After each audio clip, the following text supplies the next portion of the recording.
始め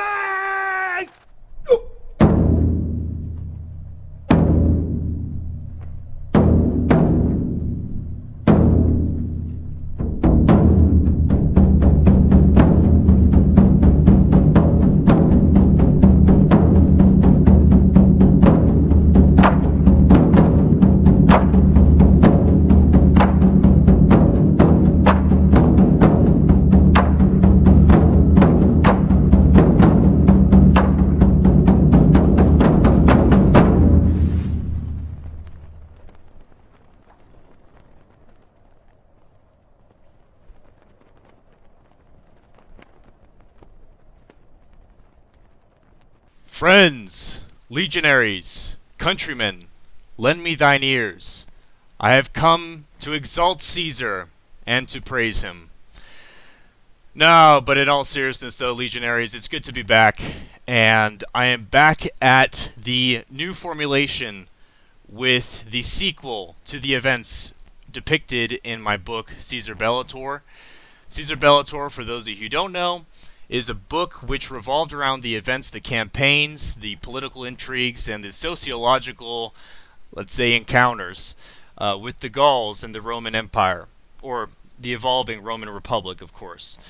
And at the time of which my book had gone through, talked about as a commentary from the military perspective of the Gallic Wars, we saw over a course of years Caesar's exploits, his obviously the lieutenants, and the initiatives that he placed, and the campaigns that he waged, whether it was on land or sea, in Gaul or Britain, and so on. And we saw that he was massively victorious.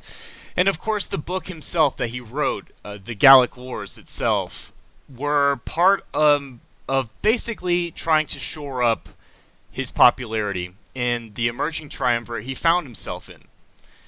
To give you guys background to the political circumstances of the late Roman Republic, it was the case at this time that a triumvirate had been formed. A triumvirate being three great men: Caesar himself, Pompey Magnus, and Crassus.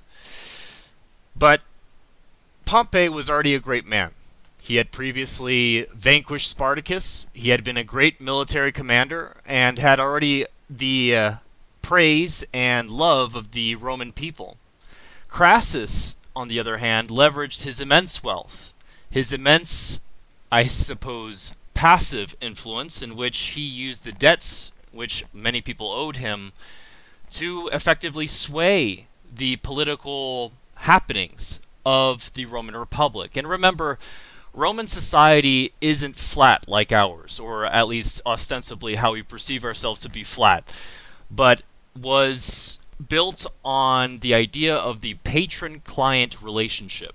And what is a patron and what is a client? Well, it's more than simply, I help you out, you help me out. It is a very formal exchange between someone who has property, wealth, influence, protection to give to a client. So a client being, of course, someone with immense dearth of any of these elements. So if you were, the owner of a small shop, or a poor pauper, or some kind of, and obviously depending on the rank of the patron. So if you were a high-ranking patron, you wouldn't be dealing with the slop of society, but in a very hierarchical sense, as you go down at your most basic level, what you'd be doing is a patron would be, at the very least, what we consider to be upper middle class, has a lot of political influence, and therefore there was a very reciprocal relationship. And what you would do is, let's say for instance, let's call him Roman, okay? Roman is a small guy. He wants to open a taberna on the Aventine, and to do so he needs money, but also, most importantly, he needs protection, official protection, because remember, the Romans don't have a policing force.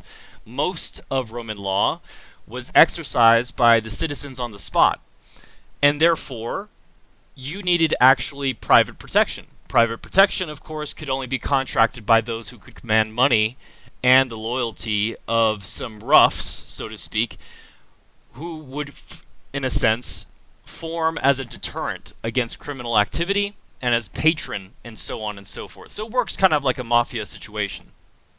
And so he approaches Sextus Gnaeus, let's say, and he wants to have that protection and maybe an infusement of cash. And of course, today we probably understand this as being invested in. And of course, they owe their patron a certain amount of their business. And of course, there's an official legal relationship. But he's also expected to show up every morning in line of precedence to greet their patron, and for the patron to go into the forum with his clients behind him, almost as a kind of visual representation of the influence and power of the patron himself. And remember, there's a reason why the Romans act in the way they do. They do things for glory. And this is something that a lot of, I guess, Anglo society or the Protestant culture, I guess Christian culture did away with this idea of pride. And so we don't understand this. In fact, many of us may disparage this blatantly, but you would be wrong, okay? No, but in all seriousness though, part of the exploits of the Romans, more than anything, was to win undying fame. It's almost a Roman rendition of the Greek ideal of kalos kagathos, right? The idea of beauty.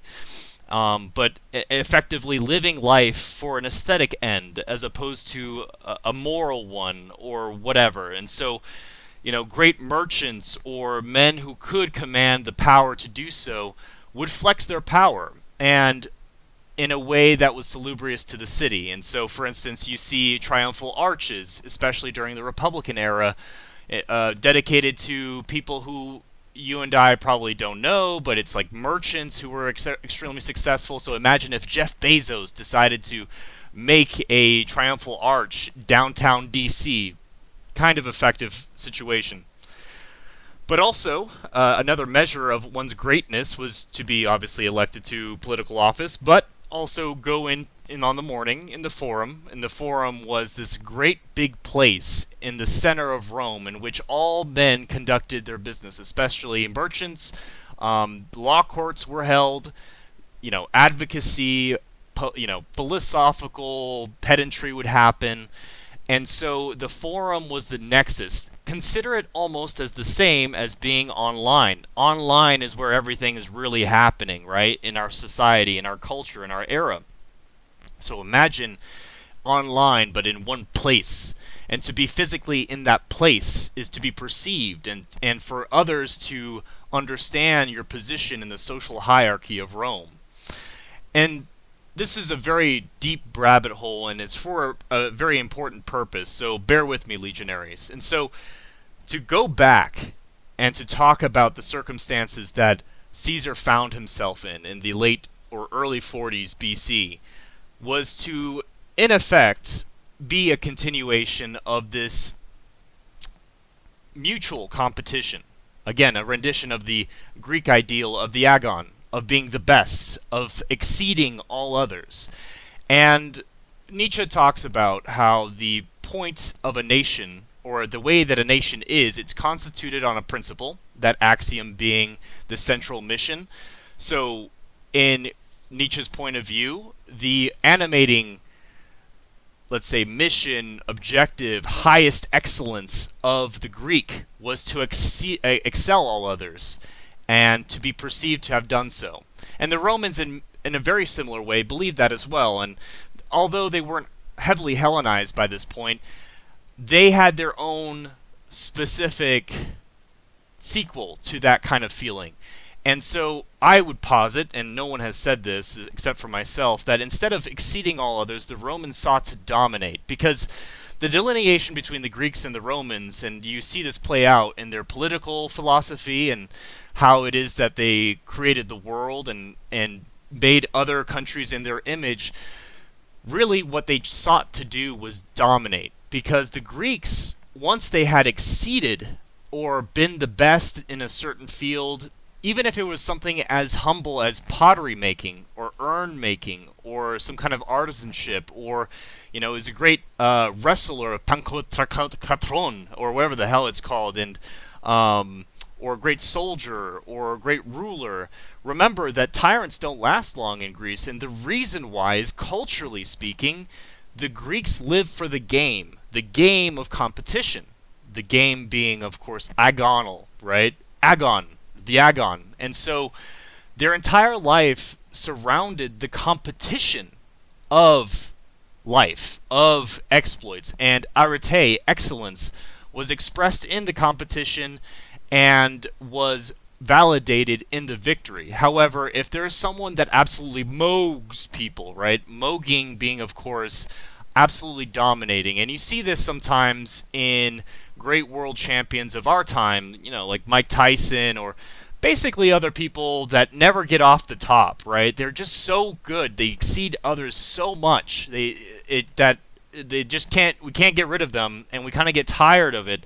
And I mean, some people do, some people don't. I do get tired of it. I enjoy the competition and the story of a Rocky story, right? Of, going to the top and upsetting as an underdog some great man and having their time in the sun. And of course, over a long enough timeline, they transition and to a different part of their life. And so the Greeks actually had this practice of effectively rotating out their champions, right? And if a man was just simply too great, too all-encompassing, he was actually exiled usually for a couple years. And this wasn't seen as a negative thing. This seen was a positive thing. Like, hey, man, can you just take a break from Thebes, for instance, and go to Athens for a little bit, or wherever you want to go, just so that way other people can have their time in the sun. And this was great. And this is the mechanism that basically made Greek life great, because it allowed others to dream of being the best and allowed them the opportunity to do so. This is not so much in the Roman sense. The Romans weren't focused necessarily on the competition, but the end, the domination. And you see this in the hierarchical social stratification that didn't necessarily exist in the Greek world. And of course, there are patron-client fixtures and social organizations throughout history. It exists in a very subconscious form, and even here today in the United States, when ostensibly we're a rational government or something. But remember, the Romans took this to the next level. It wasn't simply a matter of fact, unconscious relationship. It was a qualified system of effectively almost quasi-religious convention, and people could see it from afar. And so, why am I telling you this? Because ultimately, to seek to become the best in Rome is to seek to be Roman forever, to be, let's say, dictator forever, or to be the greatest athlete forever, and to rule for eternity. And there wasn't that same mechanism which existed in the Greek world. And we see this now, especially in the late Republic, where over time, if you can imagine in your mind's eye, the Roman Republic begins as obviously a kingdom. They throw the kings out because he's evil. Romulus did nothing wrong. The kings were awesome, by the way. But anyway, and the Roman Republic was effectively established. It was when it was very small, and it was a very mindfully small, demure polity. The aristocrats were no vastly different from the plebeians. They all served in the military, and of course they were of better wealth and stature. And there are a number of different books that talk about the early Roman period, which are very, very interesting. And of course the Etruscan overlap. But as time went on, and the militarized, farmer-based society of Rome urbanized into an increasingly stratified society, the wealth of the nobles concentrated. They alone were the ones who could stand for office. They alone were the ones who reaped the most financial reward from the wars that they waged against their rivals. And of course, shout out to Coriolanus, one of the favorite stories of mine, which takes place in the early city-state Republic of Rome against the Volsci, who were the tribe over the hill. It's interesting that most of our memories come from our early days when even though the odds it seems petty, but really the odds are so great, especially when you're so small and have so much potential like Rome. But just like Rome, like a small candle could be snuffed out in the next second. But anyway, I go back. And so what I'm trying to tell you is, in effect, we go to this position in which over time the oligarchs have cornered power, cornered wealth, and as they expand and take over and the social wars happen and they consolidate control of the Italians, for instance, and then later the Carthaginians are defeated in 2 successive wars, and then 3, and then finally, of course, Caesar takes over Gaul. Who is it that is the main beneficiary of all the wealth and the power and the influence? Well, it's an increasingly smaller and smaller ring of oligarchs. And as I had said before, they, at this time of the late Republic, had culminated into 3 men: Caesar, Pompey Magnus, and Crassus. And so, ultimately, Rome itself was the agon of all life, sublimated into the political. And whoever won between these 3 men in this competition would ultimately, unspokenly, be the king of Rome. And this was a massive, massive implication, because remember, the modern or the contemporary Roman Republic was founded on the myth of throwing out kings, and to throw out men who were considered to be tyrants. And this is, of course, a signature of Hellenized society inherited from the remote past, but I believe it's a pretty universal feeling which exists throughout the Indo-European peoples in general, this idea of decentralized command, of decentralized political power, and an aversion to centralized god-king type individuals. And you see this play out especially with, the cultural cataclysm between the Persians and the Spartans at Thermopylae, or, of course, in the northern Germanic expression in which the king was more of a leader, temporarily elected from a group of peers, and at the end of a crisis or a war or the need for a confederation to dissolve, the king was then, of course, demoted, but he retained the honorary title of king. But there is always this emphasis of decentralized political control, of enfranchising the individual, and of course an individual being a family, the head of a family, not what you think as an atomic individual today. But in effect, that's what was considered to be the correct and right way of living, and that anyone who posed a threat to that way of life in which he encroached too much on the individual lives of his subjects or of really his fellow citizens was considered to be this unvanquishable evil. And you see this, of course, with Agathocles of Syracuse, in which he's considered a tyrant, and many of the titles which ascribe the negative connotations to tyrant actually originated with Agathocles himself.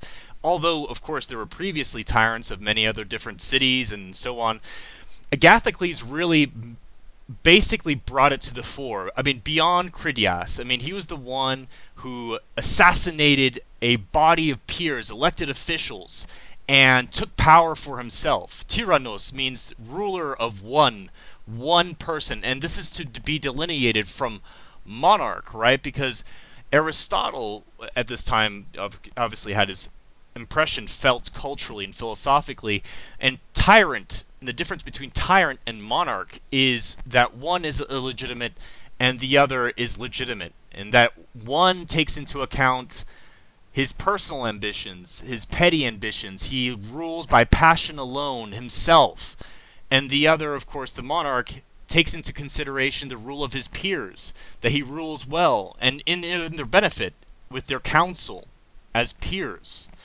So as you can see, there's a delineation, and this sentiment crossed over into Roman society, especially aristocratic society, in which emerged 2 factions. One faction being the optimates, and the other faction being the populares. And so, remember how I told you that Rome over time became this thing in which power and wealth concentrated into the hands of a few oligarchs? Well, these oligarchs invariably, of course, were the aristocracy, and they were rarely novus homo. The only one that comes to mind that I can think of is Cicero, and the other one was Cinna. But generally speaking, they were of noble birth. And what did this mean in Rome is, of course, you're part of the political power, and so proximity to the political apparatus gave you undue influence and therefore wealth. And what happened was that in the wars, they would take slaves, right? So you would conquer a location, you subject their populations to slavery, you bring them back, and now, instead of having to hire pesky Roman workers who had rights and certain dignity, and you couldn't work them for too long, and you had to pay them a greater wage. Sound familiar? You had slaves who would work for nothing or next to nothing, and who would work 7 days a week, 365 days a year, and ultimately you had the power of life and death over them. You were their sovereign. It was different. And so, as you can see, over time, this completely blew up the Roman job market, per se. So many Romans were thrown into destitution because their means of living were being expropriated by the oligarchs, who were importing foreign labor in the form of slaves to effectively blow up the bottom of the labor market. And this caused immense poverty and immense social incohesion, right? The societal bonds started to fall apart. And you start to see now, especially with the Gracchi, who were championing the rule of the people, the Roman people, because the aristocrats had forgotten them. And so canvassed the people to expand their powers, and this was called the Roman Revolution, of course, and to give the tribunes of the people, the plebs, greater veto power, to the point where a tribunate veto would completely annul any initiative of legislation by the Senate. And this caused a massive problem, because now they were just filibustering all the time. Nothing got done in the Republic.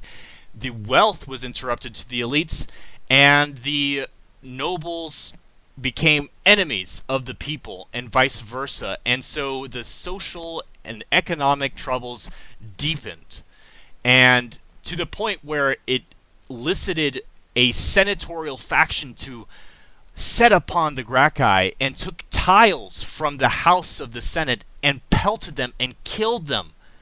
And this is, of course, where this first civil war happened, with Marius and Sulla.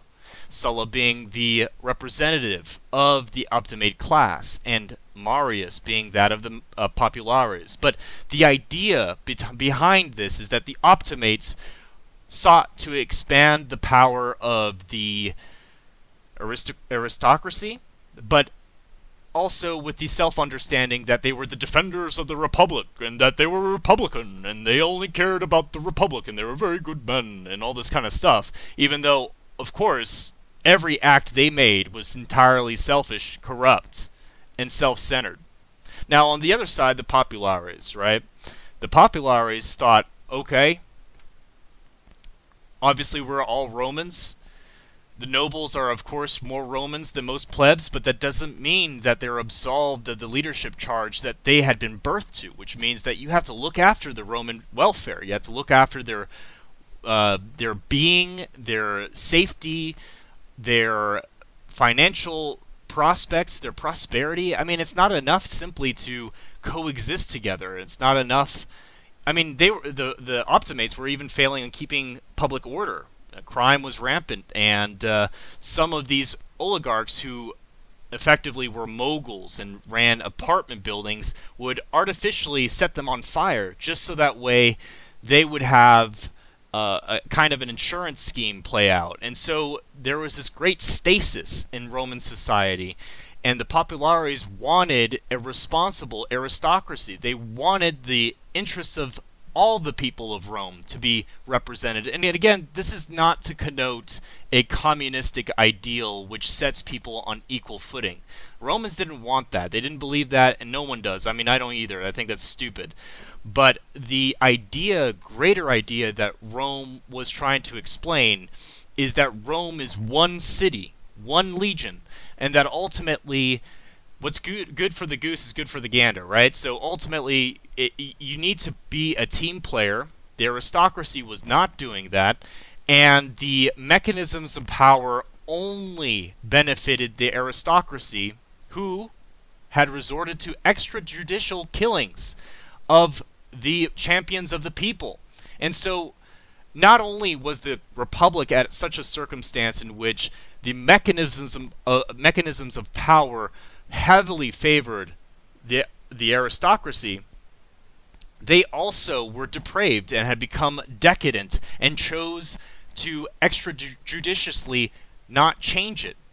James Bernard talks about this, right? The cycle of the elites. And this is the position in which an elite becomes, well, self-effacing, self-defeating.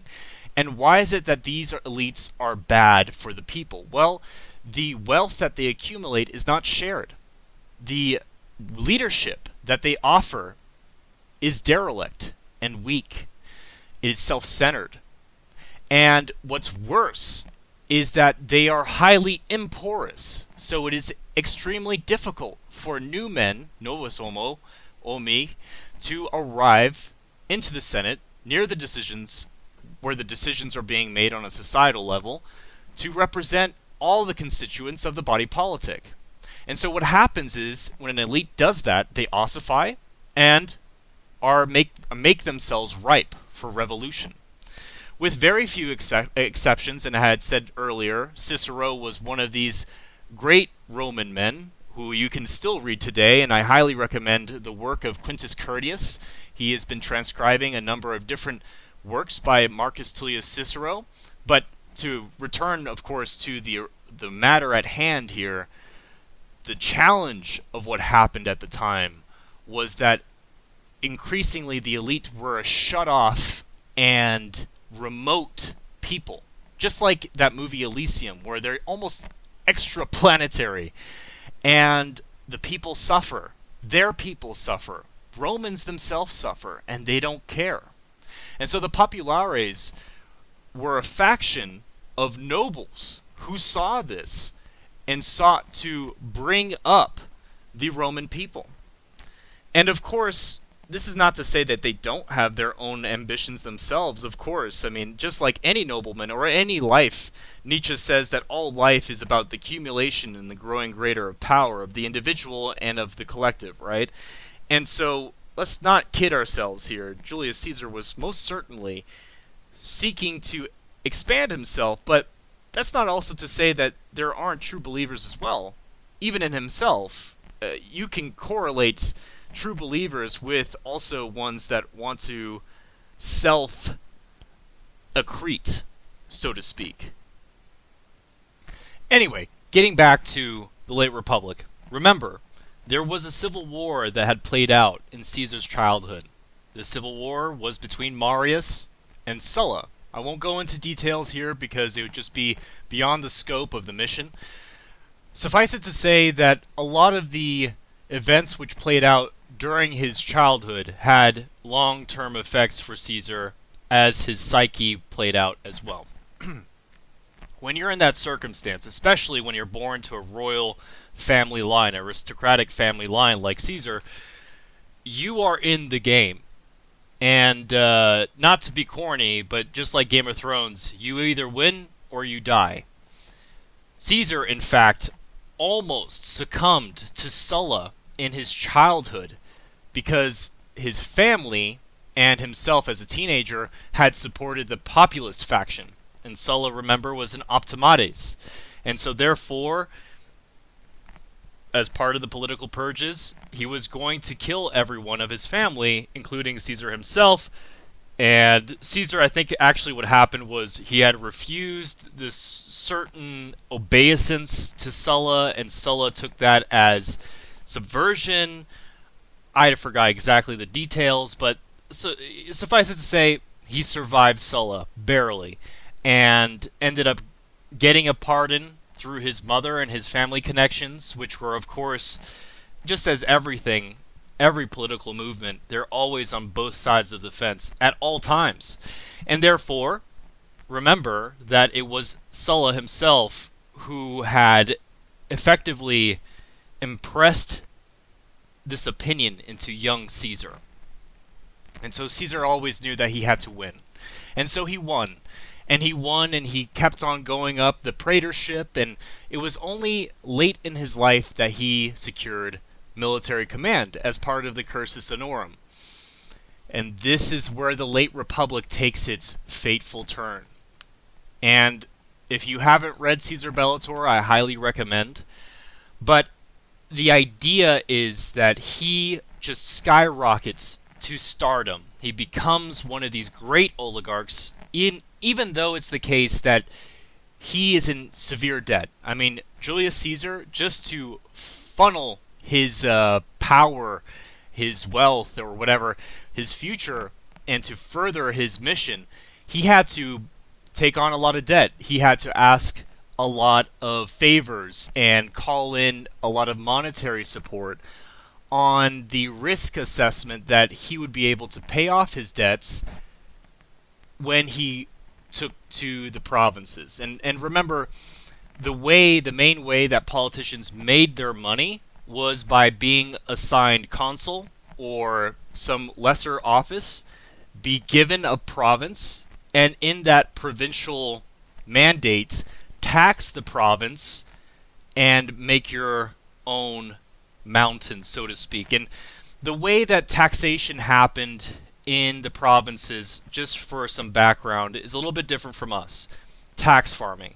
What is tax farming? Tax farming isn't the same as the government directly interfacing with you. Tax farming is when you get a private contractor. They say, let's say there's a governor, right? The governor of Macedonia. And the governor is expected to kick up a certain amount to the central Roman treasury, which is assessed. So even before all this happens, the Roman Senate knows from history that this province has this much land, this much resources, this much economic activity, and therefore is assessed to give this much amount of money and kick up.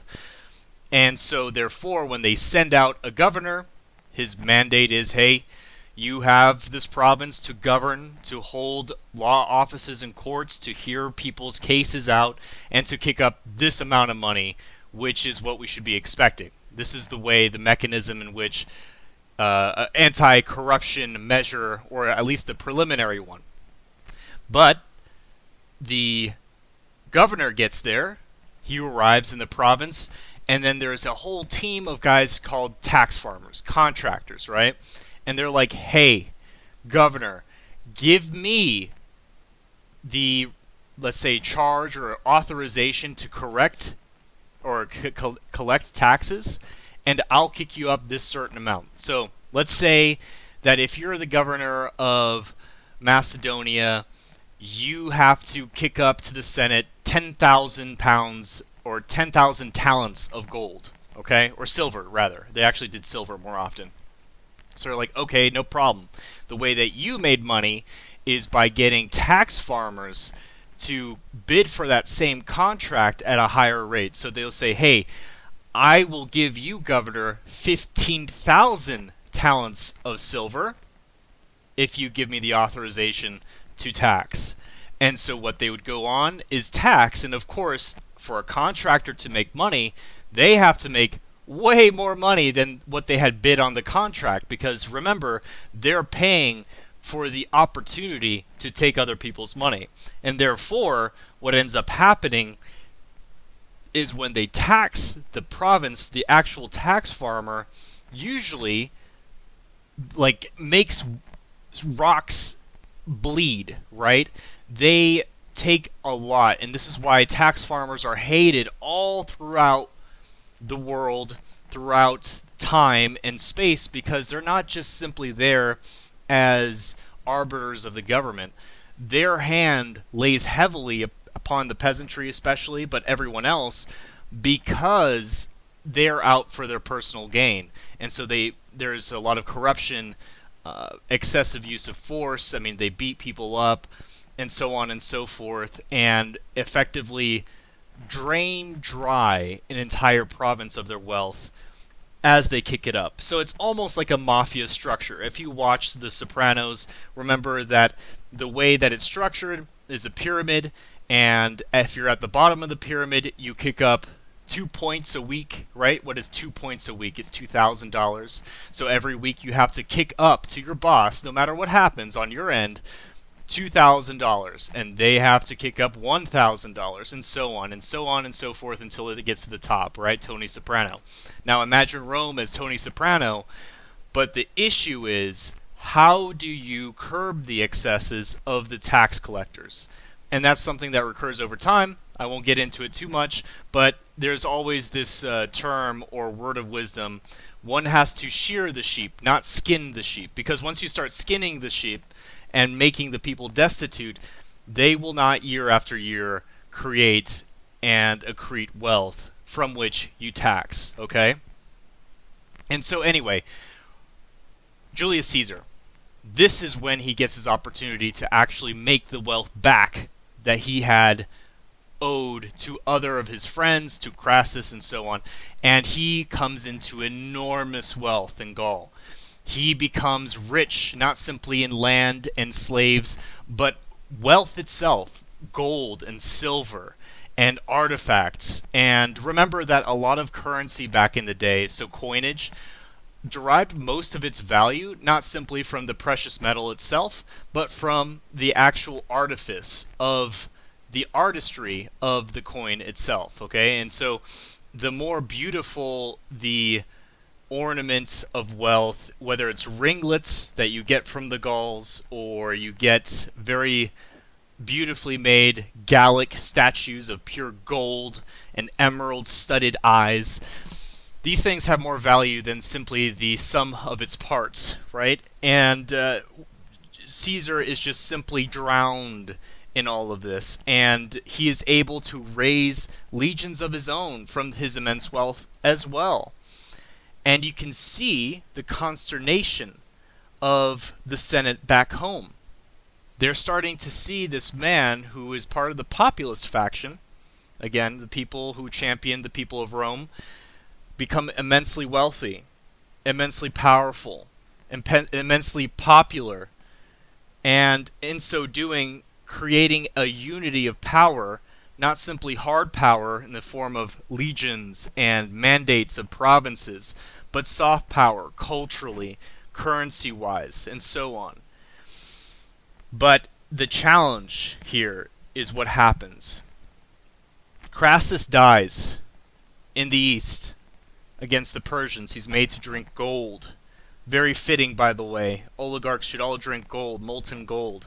But Pompey is left, and Pompey is a man of the Senate, and he's kind of a useful idiot. He actually gets way too much praise, I would say, and he was always a lodestar of the Optimates, even, for instance, when he was fighting in the civil wars on Sulla's side.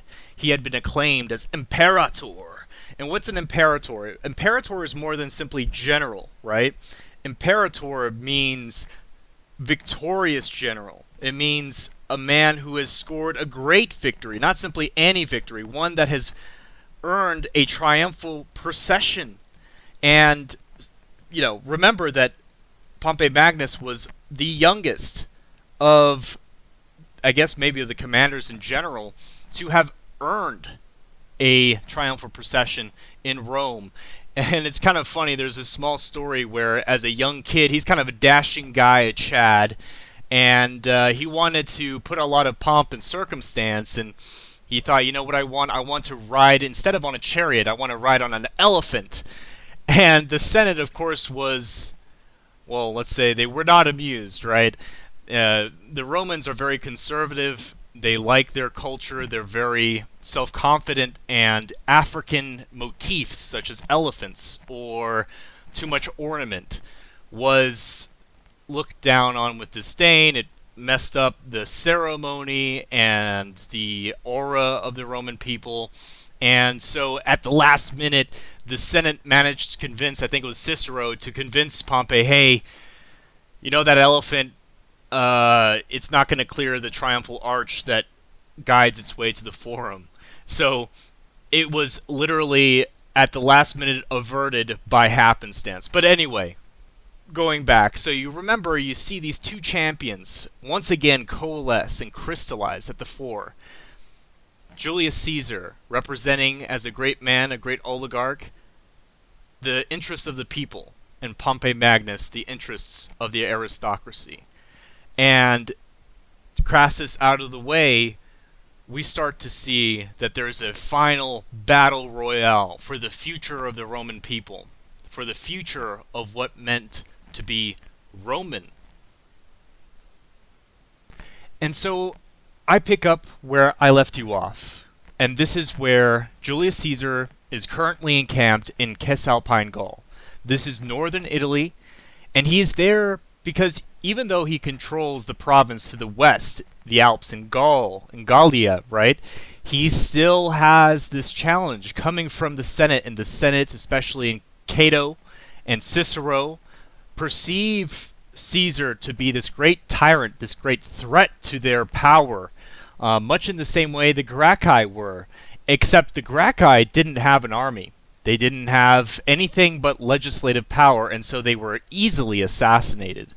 The Senate, instead, were conspiring to, first of all, prevent Caesar from seeking re-election by having him be elected in Rome. And for you to understand what that implies is that Roman governors are given immunity during the time of their consulship, or rather their proconsulship. And so it was a lawfare measure, a legislation with ulterior motives. We are very familiar with this. Trump, the only champion of the people in the United States, faced against the enemy, the communists, are trying to use lawfare against anyone who is an American patriot and so on. Same thing, it was happening against Julius Caesar, right?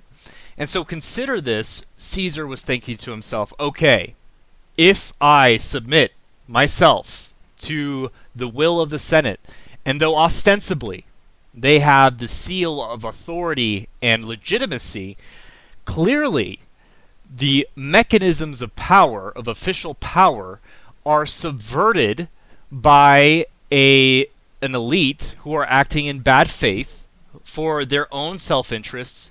In other words, they are illegitimate, even though they control the levers of power, even though they're the kings of the hill, so to speak. And so much of this growing tension is happening in which Caesar realizes, okay, if I don't fight these men, I am going to be executed, like Cinna was, right? The conspiracy of Catiline was a previous episode, beyond Marius, in which Catiline, also a popularis, had been set up on charges of tyranny, of conspiring to overtake the state, and so he was arrested. All his conspirators were arrested as well, and they were summarily executed. And Cicero was actually, this is one of Cicero's crowning achievements for himself, in which he remarks in his basically finest hour, and that he was able to convince even men who were in the pocket, so to speak, of Catiline, who owed him favors, who owed him loyalty. He was rhetorically able to convince them that it was almost untenable to support him, and to do so, or support Catiline, and to do so was treason in and of itself, and so secured a unanimous decision to execute Catiline. But zooming back forward, Caesar understands this. He knows, okay, we failed with the Gracchi. Marius failed in the civil war. Catiline failed in the conspiracy. And so he understands the first two, or rather Catiline and the Gracchi, are not ways of securing the Roman state and securing the interests of the Roman people, let alone securing my personal well-being, because all three of these men were assassinated. The only one who came close was Marius. And Marius is important because of a number of different reasons. And in the Roman Republic, and this is important, so stick with me here, legionaries were raised by levy.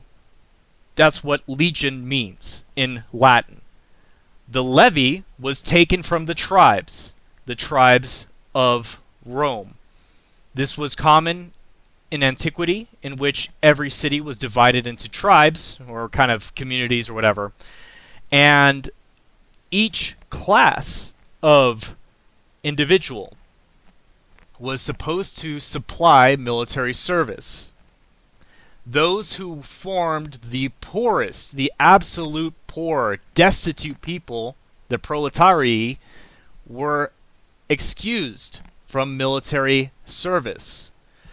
It was understood, and had been convention, that these legions, conscripted into service, were remunerated by loot and booty, but also demobilized at the end of every campaign season. And campaign seasons in antiquity stemmed from March, hence the dedication to Mars, all the way until I believe it was August.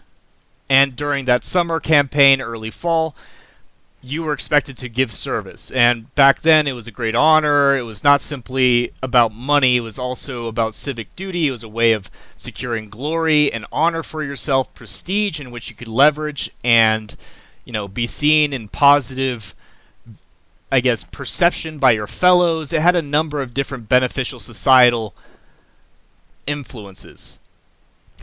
But as the Roman Empire, or rather the Roman Republic, expanded, its network of clients and territories expanded. These terms of service for each legionary became longer and longer. The men who served in the legions of Caesar served for years at a time, away from the farms that they tended. And remember, the majority of society back in the day was agrarian. And when men were far away from their farms, especially the yeomen, right? So yeoman means free peasant. It means someone that owns their own land and tills their own soil. So if you can imagine, it's like 40 acres and a donkey type situation in the United States. It means that this land became derelict. It became barren, and it caused a number of different hardships. First of all, societal ties were cleaved. Women would have children out of, wedlock, because if you can imagine, what would happen is after a while people get horny, they bang other people, right? They also had a lack of tilling the earth, caused famine and a shortage of food.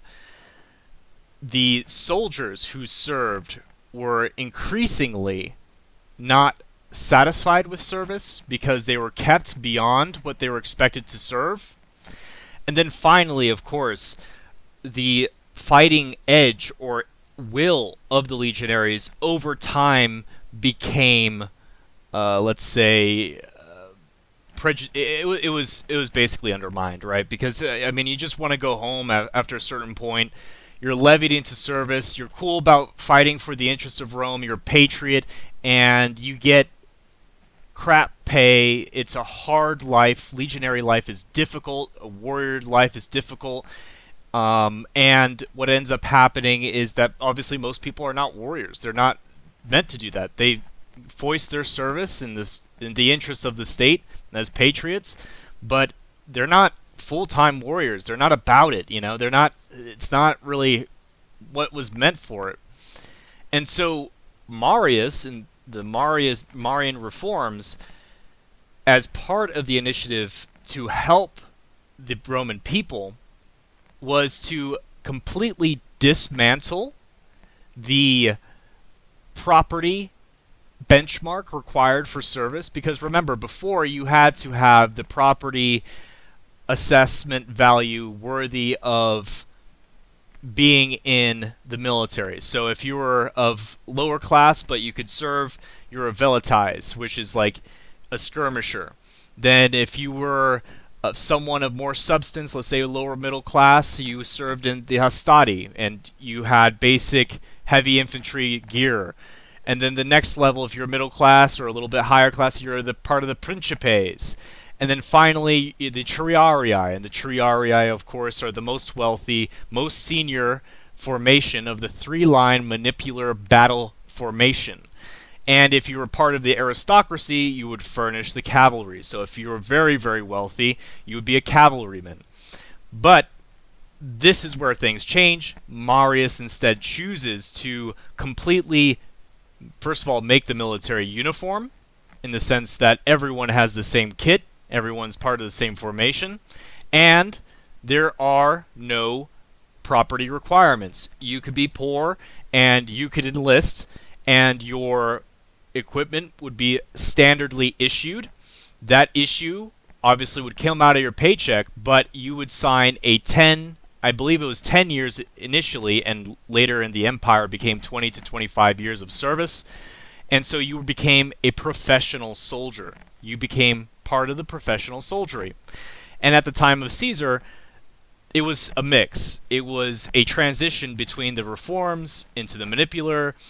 Sulla, of course, had to experience some kind of hybrid system because he wanted to maintain the Republic of old, but it became increasingly untenable for the reasons I had described before. And so what happened is a great thing. And remember, the proletarii, who, by the way, where communists take that word proletariat from, had become engorged. Every civilization, every society, every nation has poor, destitute people. Even in the United States, even in Europe, even in Rome. But, as you remember earlier, the oligarchs in their rapacity and their avarice had thrown the rest of the Roman society to the dogs. And what happened was, if you were middle class or even upper middle class, a lot of people lost their fortunes. Crassus set fires to small landholding, apartment building, complex owning proprietors, and they became destitute because of the fact that they lost their entire property.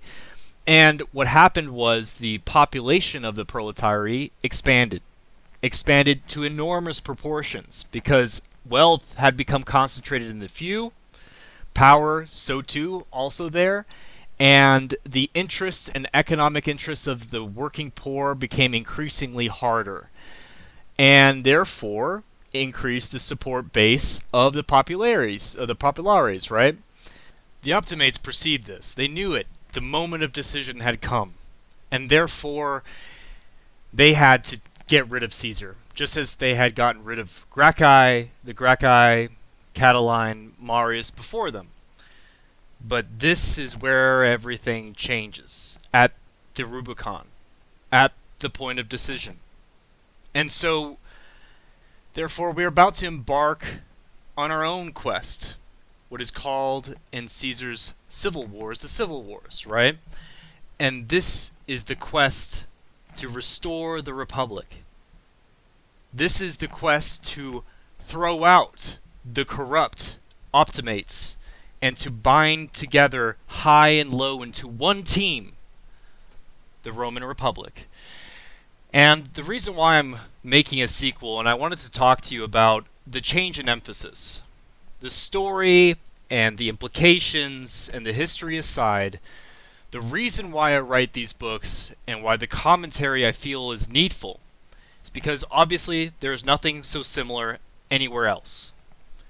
When I wrote about the Gallic Wars, it was about revivifying old texts into modern contexts, but also modern parlance, and to be brief, laconic, to the point, and aggressive, to impart that kind of impetus in you. I want you to read, and I want you to do. I don't simply want you to read and reflect and think and sit and do nothing.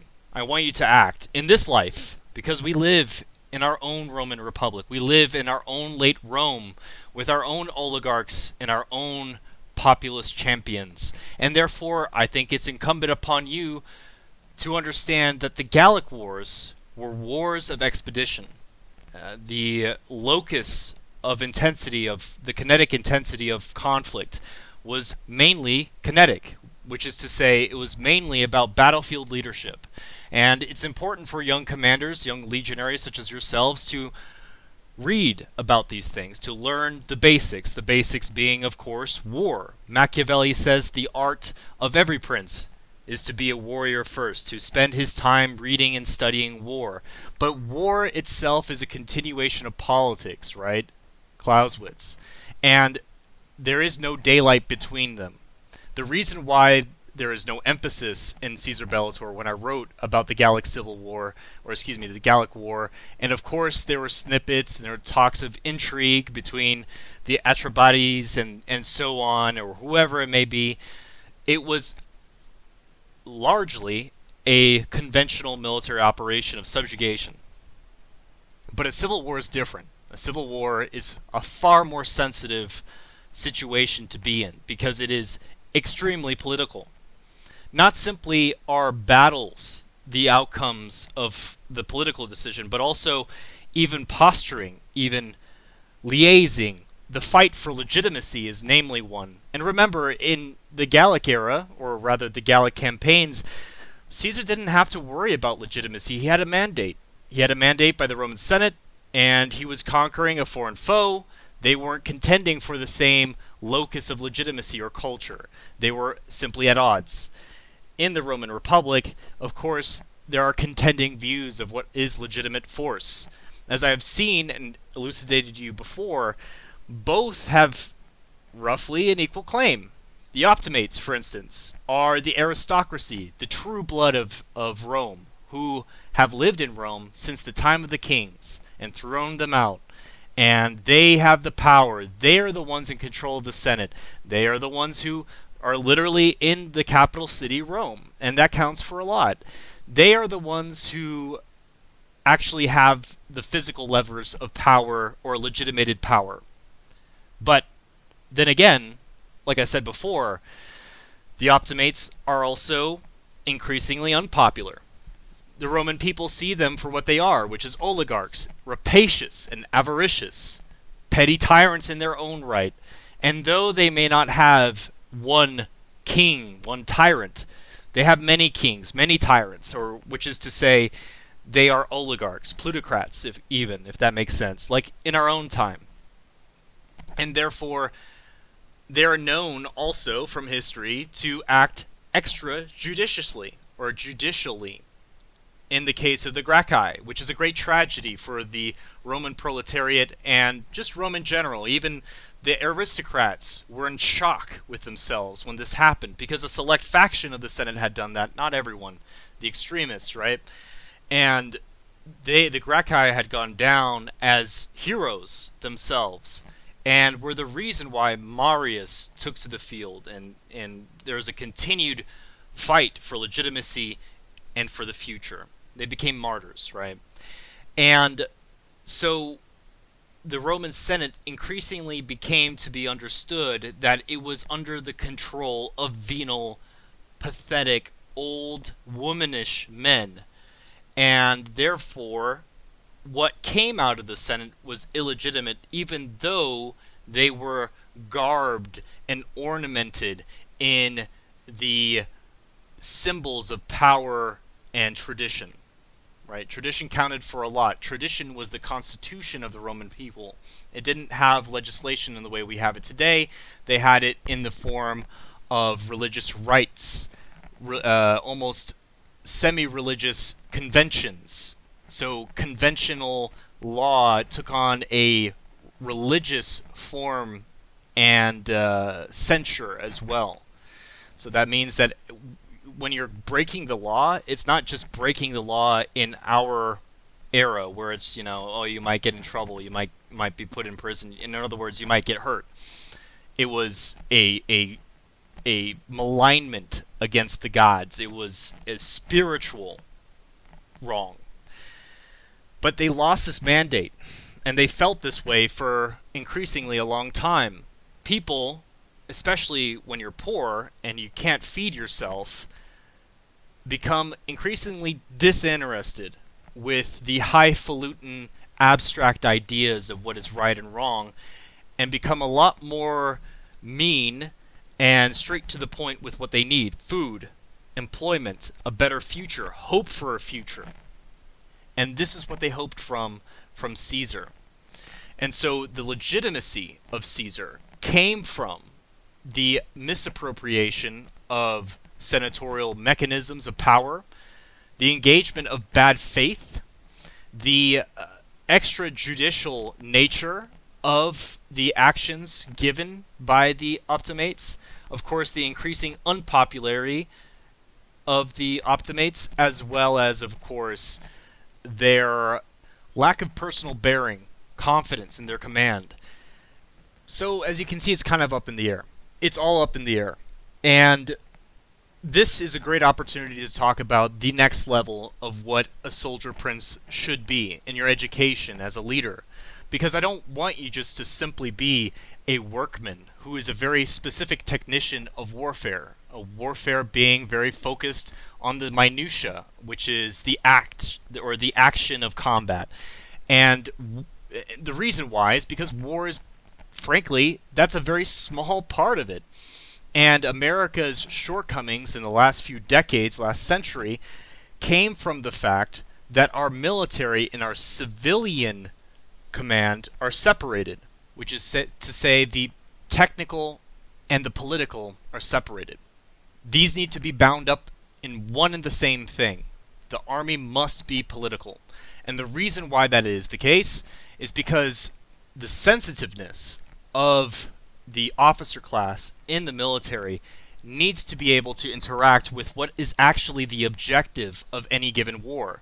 And increasingly in our era, that objective is the people. And the people are irrational, the people are emotional, and not in a negative sense, in the sense that they require a human solution. You can't give them a human solution out the end of a barrel unless you're willing to do basically ethnic cleansing. And clearly that's not an option on the table in liberal society, at least for now. And therefore, it's important for officers to understand the people, to understand the political dynamics, understand why it is that objectives are being set, especially when they have political significance. Take, for instance, World War II. Why is it that so many people had died at Stalingrad? Why is it that both sides contended so fiercely for roughly what equated to a very medium-sized industrial city on the Volga that had no real strategic geographical importance? It was a decisive point of the battlefield of the operation. It was merely another city amongst many on the steppe. And the reason why it was so important is because it's symbolic. If, obviously the Germans took Stalingrad, Stalin was maligned and undermined, and this has huge morale effects that would have spread throughout the communist and Soviet world, and vice versa, right? And we saw that it galvanized the reconquest of the Soviet Empire by the Soviets. And so the same can be derived, that same perennial principle can be derived in the following chapters, and I'll get into it later, but this cannot be taken into account if you're simply talking about the techniques, the mechanics of war, especially when it's coming to, you talk to modern officer corps in the NATO world, and so much of this political leadership is missing. And it's the reason why there's this false crisis or false competition between the civilian and the military, when in reality these two posts should be bound up in one, and the purpose behind which is to increase the combat, true combat, true operational, true war efficiency of both. And ultimately, what's happening is that we are losing wars because we're not sensitive to the political objectives that war is meant to be waged over. Okay? And the political is in effect everything that is important. Not simply to every warrior, but to politician, to every citizen.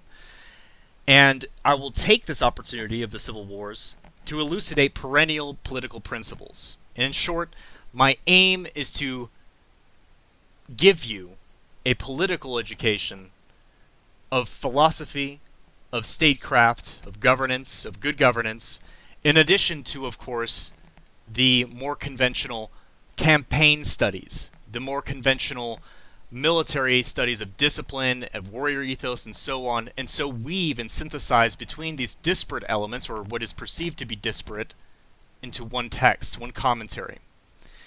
I'll be doing this through audio, as opposed to written form, and the purpose behind which is, of course, to give you something a lot easier to listen to, so that way when finally it comes out in print, You're able to understand my thoughts. I've noticed that when I wrote them in parcel, I didn't really get that much engagement when it came to that, and therefore my aim is to edify. And the best form in our time, especially when it comes to something as casual or something that I want to be as organic as possible, is the audio format. Therefore, Legionary, take this opportunity to strap on your Caligai. I will be going through the Civil Wars all the way to the end, and we will be taking and elucidating on a number of different perennial truths of the discipline and philosophy of governance, of statecraft, in short, education on how to be a soldier prince of the modern world. But understand this. The outcomes and solutions and analyses that I give to you are not answers in themselves. The purpose behind the text, the purpose behind this commentary, more than anything, is not necessarily what I'm writing, what I am gleaning from this. It is to show you the process of how to analyze information. That is the whole point. I want to give you a framework of how to think, how to make connections. And of course, I'm a human being too. As much as I am General Lance, the best that's ever seen, I have shortcomings and foibles. Marshal all the knowledge of all your life into analyzing a situation, combat, political, otherwise. That is the purpose behind everything. This is why the military leader, and in general the warrior itself, to be educated as a warrior, it's important to be truly a generalist. And what do I mean by generalist? I mean to be a master of many things.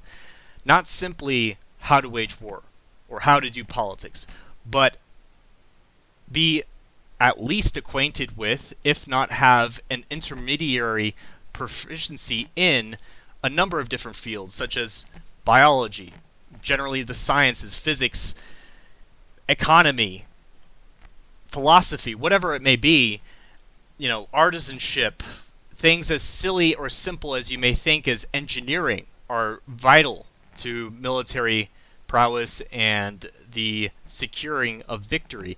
And so, why is it that I'm doing this commentary? The commentary, in effect, is me marshaling adjacent fields of knowledge and understanding to viewing the object as a subject and giving you a synthesis.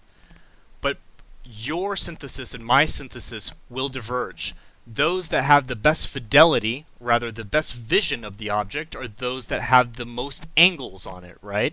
So you look at an object, like whatever, a car, the more you know beyond the car is allowing you to look around the car, right? People who know very little only see it on its side, on one angle. People who know very much about many different things are able to rotate their perception of that car and therefore becomes deeper and more perspicacious. I hope this makes sense. If you have any questions, please comment. I'll be going more slow, and obviously this is, just as everything else, incredibly Socratic and supposed to be laid back, not very stuffed up, stick up the butt. So, sit back, relax, Legionaries. This is Caesar Imperator, the Civil Wars, General Lance, signing off.